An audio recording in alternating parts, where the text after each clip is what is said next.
He ruptured his Achilles tendon, something like that. I totally saw this coming. I said it out loud. I can prove it to you tomorrow night. I'll find the tape. It's out there somewhere. This was going to be a disaster.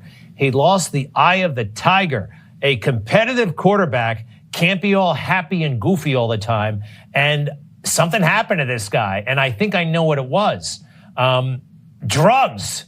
Yeah, he got involved in psychedelics. Psychedelics, drugs, being all happy. That is the explanation Newsmax host Greg Kelly is giving for the season-ending injury to NFL star Aaron Rodgers. The Jets quarterback tore his Achilles heel in the opening series on a Monday night game in prime time. New York area media, including Kelly, have been going bonkers over the Rodgers injury, given that it happened so early in the season and so early in a game. While on Newsmax, host Kelly has taken his obsession a step further into crazy land. He says Rodgers was destined to get injured because he took a psychedelic tea and encouraged others to take it. One of the core tenets of your mental health is that self-love.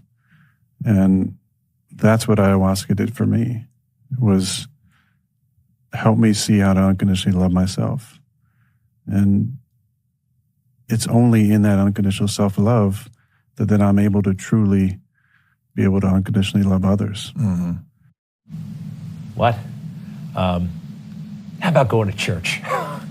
Whatever the hell he's talking about, ayahuasca tea is a crummy substitute for God. Believe in God, not tea, if you want to love yourself and be kind to others. Well, even if we were to accept Kelly's argument for a moment, what on earth does that have to do with tearing your Achilles heel when getting tackled by a 300-pound National Football League lineman? Greg, if your point is that Rodgers being happy and at peace with himself caused his injury, shouldn't we also demand professional football players not go to church and not believe in God? It's all the same thing. In your book, being happy makes you lose that professional competitive drive. So if you're going to criticize a psychedelic tea, shouldn't you also criticize belief in God and faith? Only angry people can play football and avoid injuries, right? That's absolutely nuts. I wonder if he's going to enjoy that tea while he sits on the bench, huh? Bad news, bad information from him.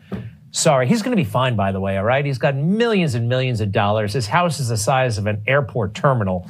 So goodbye, Aaron Rodgers. Lay off that tea. Greg Kelly ought to lay off whatever he's been drinking lately. And I say that as somebody who's always liked Greg personally. He's a nice guy and a great broadcaster. But maybe the Newsmax influence is getting to Kelly. I mean, perhaps the Newsmax Kool-Aid is messing with his judgment, because it takes a special kind of delusion to think that any injury in a professional contact sport is caused by happiness. To be clear, I get that if you are distracted or you're not paying attention, you could get clobbered. But we aren't talking about an NFL rookie or unproven leader. Aaron Rodgers is 39 years old. He has the most experience of any player in the National Football League, and I'm fairly certain that Rodgers knows more about being physically and mentally prepared than a non-athlete on Newsmax. Anyway, back to Greg Kelly and the Newsmax psychedelics. It was just a few weeks ago when Greg proclaimed there was evidence in the form of an audio tape or recording proving the corruption of President Joe Biden. Kelly said it would soon be released. The claims sent MAGA world into a wild frenzy and made Greg Kelly trend on social media. But no other news reporter or organization has reported this claim. In other words, Greg is out there on a limb, all alone, looking reckless. And when you are out on a limb and reckless, you can fall off and hurt yourself and hurt your career. Then again, it's clear a lot of folks at Newsmax are hurting because of what they are inhaling and drinking. The Newsmax talent should follow the Aaron Rodgers model and try some rehab. By the way, some MAGA faithful recently rolled into Midtown Manhattan in New York City, and that scene got very weird very quickly. Proud Boys forever!